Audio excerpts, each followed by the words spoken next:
Hey everyone, welcome to the channel. So today I participated in Google Kickstart Round G, and so the contest is still live while I'm recording this video. Yeah, and I have been able to solve the first three problems completely and the last one partially. So in this video, I'll be discussing the solutions to these problems. So yeah, let's get started with the first problem. So yeah, the first problem is very easy, I think, and like a lot of people have solved this problem. I think almost everyone, 9,000 people have solved. So yeah, quickly just summarizing like what this problem says. So basically, you have some number of players, m players, right? And you have n number of days, and on each day, each player is getting some score, right? So let's say on day one, player one gets a score of 10, player two gets a score of 20, and player three gets a score of 30. And on day two, let's say he get a score of 25, player two gets 20, and player three gets, let's say, 30, right? So what they're saying is कि you are given a player. So let's say P2 is the given player. You have to tell कि how much extra point player two need to score on each day in order to have the maximum score on that day, right? So the maximum score on day one is 30, right? And player two had 20, so player two will need an extra score of 30 minus 20, which is 10. So player two will need 20, sorry, 10. And on day two, the maximum score again is 30, and the score of player two again by chance is 20. Let's say it was 10. So if it was 10, if then the player two will need how much? 30 minus 10. So maximum value on that day minus the score of our player on that day would be the required. So this would be 20. And what you have to do is across all the days, you have to calculate this value and you have to sum this, right? So that would be your final answer. So yeah, it's a very uh, simple implementation as well. So how I did it. So basically, I took the input and then just for each day, calculating what the max is. So now I know what the max is. So I just subtract my player's score on that day. So that would be, the required amount. So now this cannot be negative because this is the maximum on that day, right? So my player score will always be less than equal to. So that's why I'm not taking any, max with zero. So yeah, it's a very straightforward implementation, and that's the reason why I think 10,000 people have solved this. Next one again is not very difficult, it's simple only. So a lot of people have solved this as well. So quickly going over what the problem says. So basically, what you'll have a XY plane, and you have a circle on a circle with center as origin 0, comma 0. Then you have some number of smaller circles, each with a common radius and a given color. So basically, there are two different kind of colors. It can be a red color or it can be a yellow color, right? So what the problem says is कि so the score of red team would be the number of, so basically what happens is कि so for the red team, a circle will count to the score only if there is no circle of opposite color, closer to the center of bigger circle. So now I think it's quite confusing to say that way. So I'll like show how this is working. So basically, you have a XY plane and then you have a big circle. So let's say this is a circle, and you have a, let's say, red circle here. Let's say so this is red circle, and you have a yellow circle, let's say somewhere here, right? So distance of this circle from origin is this, right, till the midpoint. So let's say this is x, and this distance from there to here, it's y. So I'm saying that this red circle will contribute to the score of red team only if there is no yellow circle closer than this distance x. So let's say there could be another circle let's say here, and there could be another circle, let's say here, right? All these three are yellow, and this is a red circle. Now this distance, let's say, is z, and similarly, let's say this distance is something k, right? So this y is greater than x, so this doesn't is not an issue. Let's say this z is also greater than x, so this is also not an issue. Now for this circle, it will not account for this competition because it's outside the bigger circle. So any circle that is not touching or part of this bigger circle will, you can just simply discard it. So this will not account for. So if there's any red circle outside as well, you can discard it, right? So in this case, if x is less than y and if x is also less than z, then red team will get a score of 1, right? Let's say if there was other circle, some other circle, and this distance is also very small, is less than y, is less than z, then red team will get another point. That will be 2 points, right?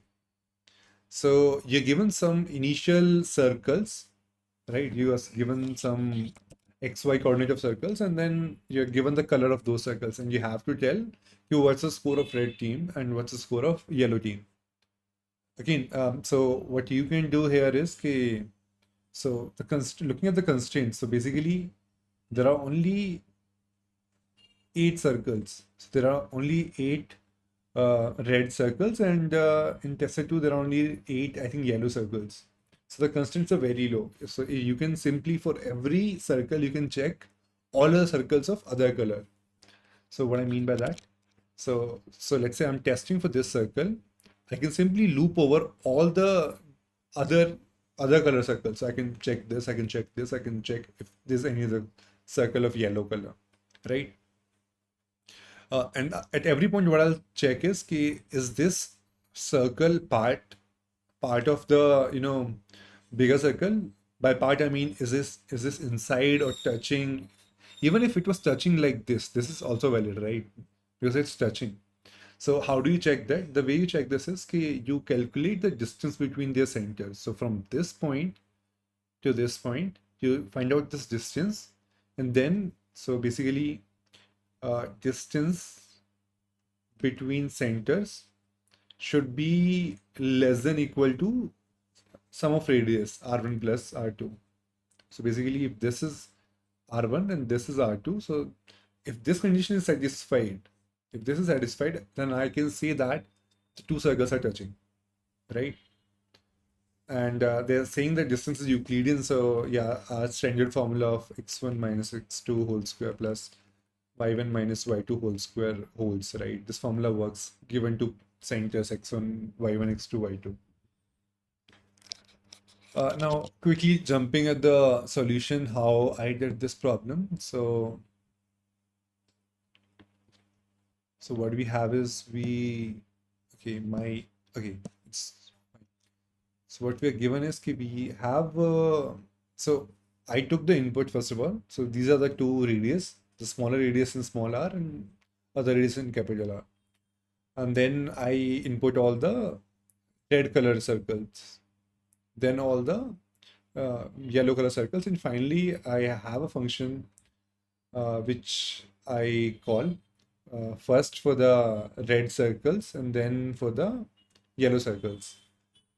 So it will give me the score. So basically what I'm doing is for every circle in the first set, right? What I'm doing is I'm first of all finding out the distance. And now this is not the actual distance, this is squared distance. I didn't took the square root because having square root, you'll have to deal with decimal numbers. So yeah, just always try to avoid decimal numbers, floating point numbers if you can, because you can have precision errors. So basically, essentially the condition, if you think about, basically I had to check the square root of some value. This should be less than equal to r1 plus r2, right? So you can take a square on both sides, and this will cancel out the square root, and this value should be less than equal to the sum of radius, sum of radius ka square. So yeah, this is exactly what I'm doing here. So that d should be less than equal to sum of radius ka square. And now if this distance ka square is less than equal to this, then I check for all other circles, for all other other color circles, if anyone is closer than this distance t, if anyone is closer, then I set my variable to some false. It's a flag. And finally, if that flag is true, it means that no other circle was closer of other color. So yeah, I increase my answer. And I finally return my answer. So I do this for both the things. So I can just swap A and B. This will calculate once for the red color and once for the yellow color. So that's what the second problem was. Not a very hard problem. So it's a standard, I think, very easy geometry problem. Now, moving to the third problem. So how many people have solved so far? Around 600. So this one is slightly, you can say, not very hard, but yeah, this is a moderate level problem. So what you are given is, so I'll just clear the screen. Okay, right. So let's take the example only. Let's take this example. One, so you have 1, -2, then you have 3, -2, and 4, right? So essentially, what do you want is, we want to find out, so basically there's a function defined which says that, so basically for any subarray, let's say we're talking about this subarray, this function will tell me the sum of all the prefixes, of this subarray, all of which satisfy a given condition. And what the condition is, so let's say I'm talking about, let's talk about the entire array. Okay, let's take the whole array, right? So that I think would be easier, I think, to think of, or not. No, I didn't think so. Let's take something else. Let's take this subarray. Okay.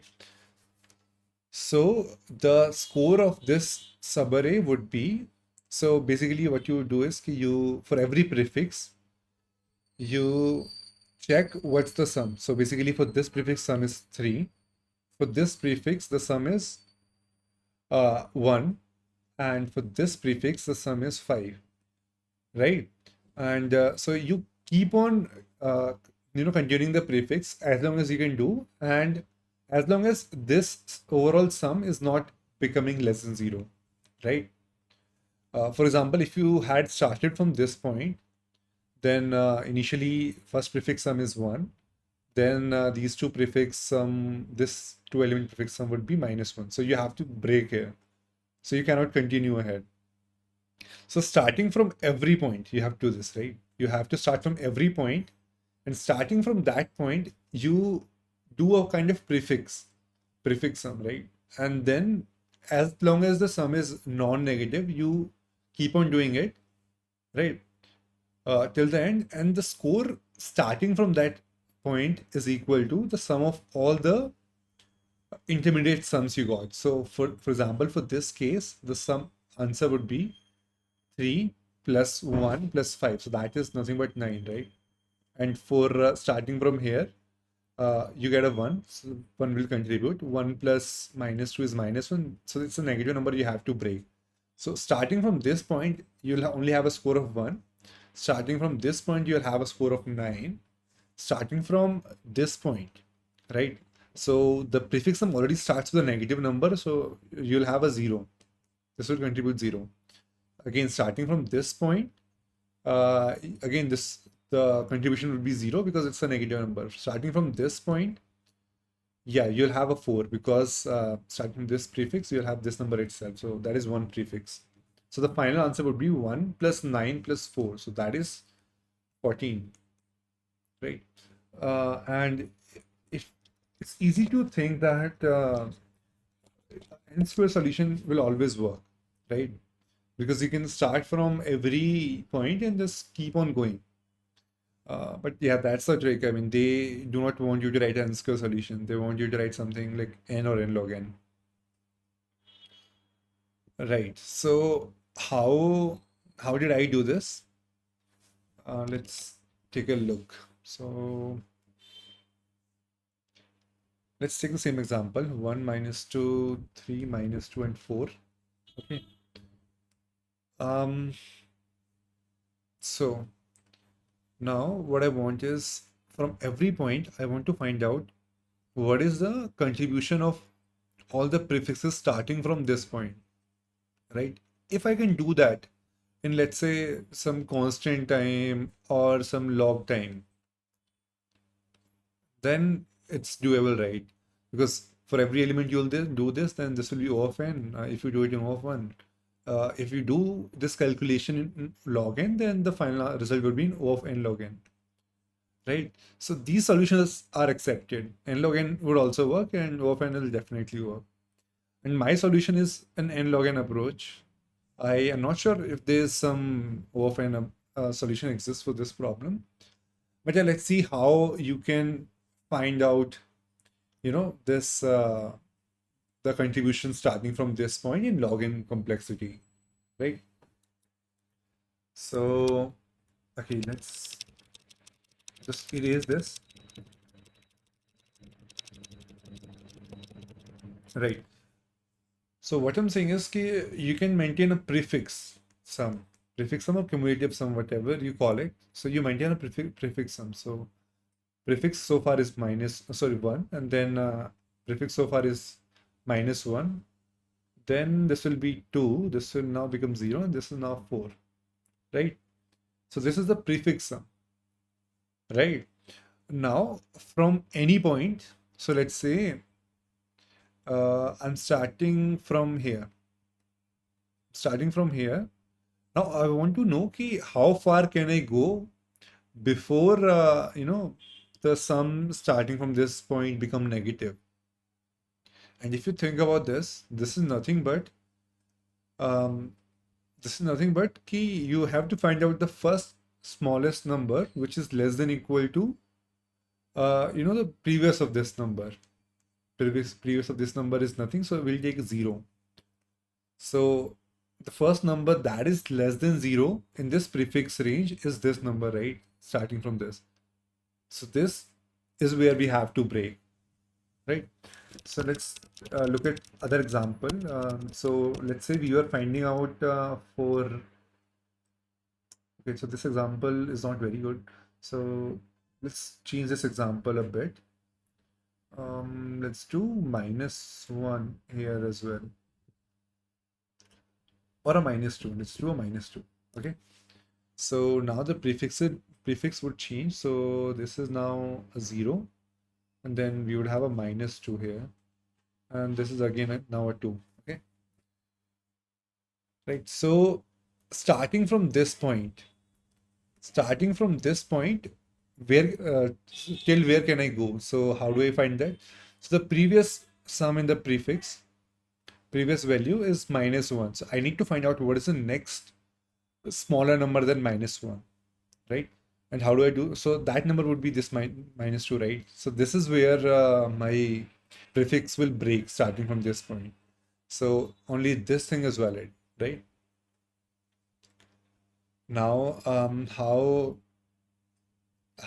no, why do I say this number should be less than the previous number? Why? Because if you think about this, then this is the prefix before this element, and the last number which appeared here would tell me so based on this number, so -1, and on this number I'm adding my number to get this number, right? So at any point, if anything goes below -1 means कि so that value was less than this. So if I say, so this was -2, right? So this is -2. So -2 will give you a -4. So that is less than this 3, right? So that will counter this value of 3. So that's why we have to find out the first value which is less than equal to, not equal to, less than this value. So how you can do that? The way I have done this is I have maintained a segment tree. So I'm doing a binary search. So basically I'm standing at this position. I query till where can I go in such that my range is the range min is still greater than equals to -1, this previous number. So I'm doing a binary search.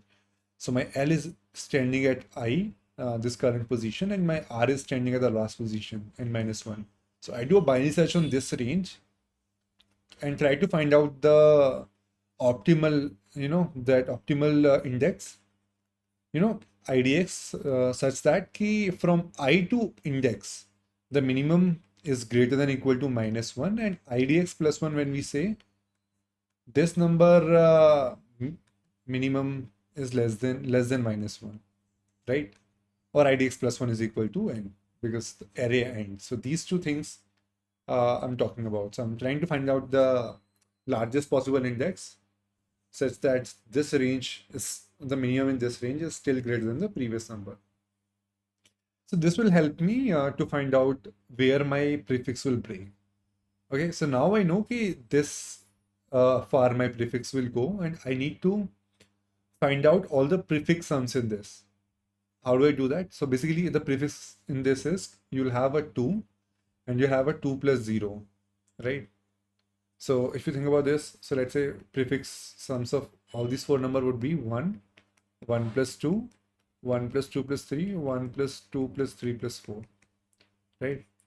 So this is the contribution of this array. And if you think about this, so you'll have 1 4 number of times, 2 3 number of times, 3 2 number of times, 4 ones, right? And you have to calculate this sum. So now that you know this is the array, you have to calculate all the prefix sums and add to your final answer. You have to do this thing in some constant time, right? So how do you do this? So basically what you can do is so let's say if I have some numbers, let's take an example only. Let's say I have 1 2 3 4. These are my number, or let's take some negative numbers as well. What I'll do is I'll start multiplying my numbers with 1 2 3 4, and I'll do that from the backward side. So 4 times 1 minus 3 times 2, 2 times 3, and 1 times 4, right? So essentially, so this is 4, this is -6, this is 6, and this is 4, right? So you see that 1 2 3 4. Now let's say if I want to find out the sum of this the sum of this range, right? And the sum of this range which we want is basically we want 2 times 2 plus -3 times 1, right? We want this. This is what we want. So, and how do we do this? So we know this sum, right? We know this sum. What if we subtract 2 and 3? What if we subtract this? So if from these two values we subtract this total, so basically what I'm saying is we have a 2 multiplied by 3, and we have a 3 times 2, and if we subtract 2 and -3, so if we subtract this, then we will get this. This is what I'm saying. How? So if you rearrange this 2 will go with this. So basically this is nothing but 2 times 2. Then you'll have a plus -3 times 2 minus 1 is 1. So essentially this is what you wanted and this is what you have got, right? So they are the same thing.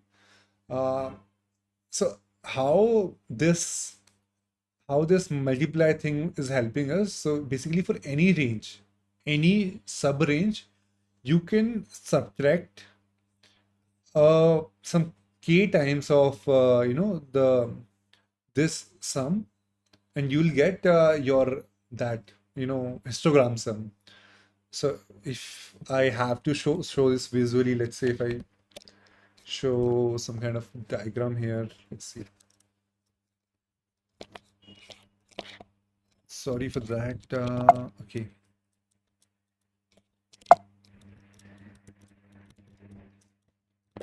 Right. So if I have to show this using some histogram, so basically what I'm saying, these are my ranges, right? This is the last level, then I'll have some other level, right? These are my histograms. Now, I am only interested, let's say, in finding out this sum. this sum, right? So I can do the sum of these two buildings minus the sum of this down part, right? So I'll get my result would be this plus this. So essentially, if we take a look at how I'm doing this in code,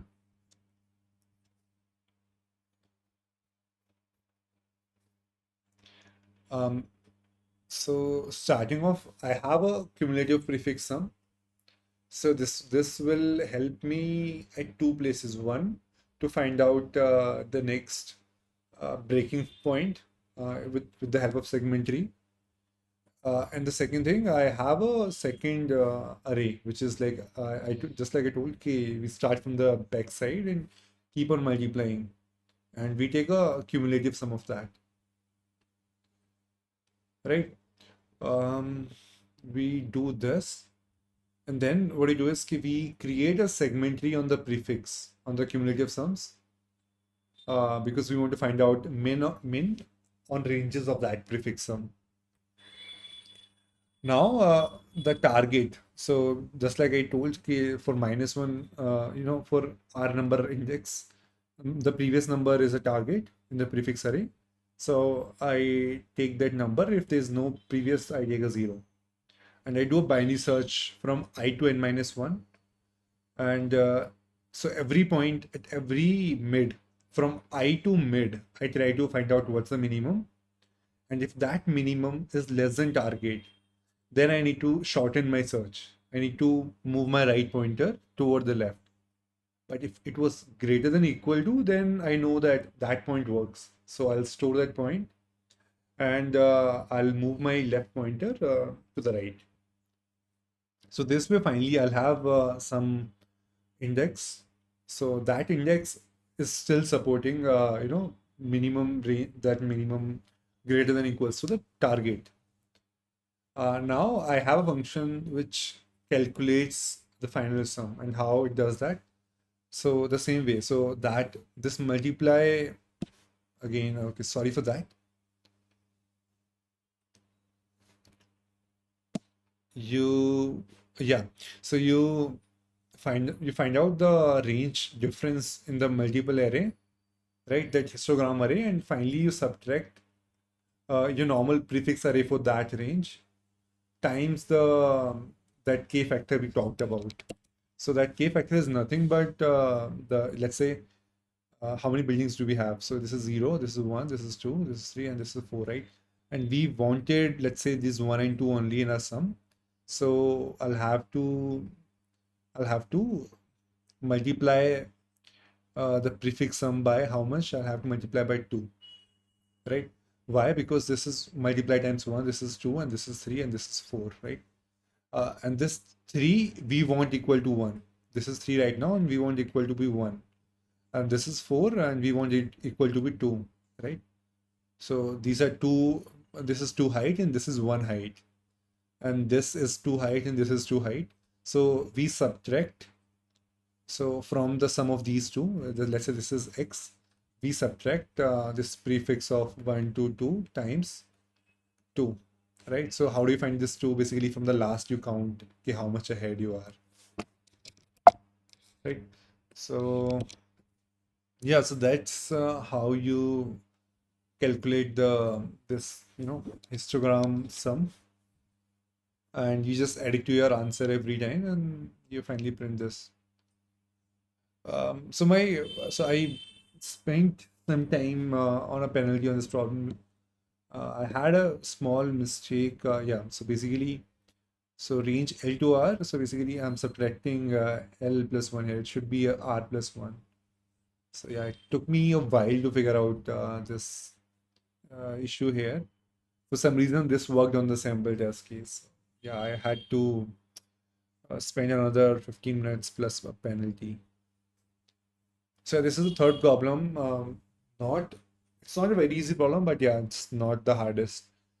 Um, Going to the last problem, yeah, I've just solved the first sample test, the first test set. You just have a six limit on the n. So what the problem says is कि you have so what do you have? You have a you have a XY plane and you have some what are they calling these? I'm not sure. Okay, they're calling these flowers. So you have some flowers at some positions, xi, yi, or something. You'll be given all these coordinates. Initially, you are at some infinity on the y-axis, right? What you can do is you can come down. You can so if you're facing right, you can go right. If you're facing left, you can go left, right? Without any cost. There is no cost incurred on that. And then if you're facing right, but you have to turn your face, then there's a cost. So from left to right or from right to left, if you're switching, then there's a given cost E that will be applicable, and you'll have to tell what is the maximum score you can get from these flowers. So every flower has a score associated with it. Now for the first test set, n is just 6, so you'll just have 6 flowers. So what I've done is okay, I've done a brute force. I am doing for every permutation. I'm just checking what's the sum on that permutation. So I have all these 6 flowers, and I do permutation of these 6, and then try to see if I can visit them in that particular order or not. If I can, then I calculate answer at every step, right? Now, you might say that it's not necessary that I'll take all the 6 flowers. Let's say I do not take this flower, then these 3 will be some prefix of some, permutation. So I don't really need to test for n less than uh, on and smaller numbers, right? I can just test for all the permutations of all flowers. And how does the code look for that? Yeah, so I push all my flowers in a vector and I just sort them before doing permutations. Otherwise, yeah, I might miss some permutations. Now I have a do while permutation method used. So basically, I try to I try to go to every next flower in every permutation, starting from the 0th flower. So if my current flower is above my previous flower, then this is not possible because they have said in the problem that you cannot go up once you come down. So yeah, this is one special condition. And if my current flower is less than, so in opposite direction to my current direction, then I'll have to change direction, right? So these two conditions are handling those cases, and then yeah, finally I take the score of that flower and just do an answer equal to max of current value. And finally I print my answer. So not a lot here. It's a very simple brute force, right? So yeah, that's more or less this contest for me. I could have tried this one for some more time, but yeah, I don't have any concrete solution for this. So yeah, I just saw the first test set. Overall, I think it was an easy Kickstart round compared to the last, I think 1 or 2 rounds. Yeah, so I think we have one more Kickstart round this year. So uh, yeah, we have one in November. So yep, see you. So yeah, thanks for watching.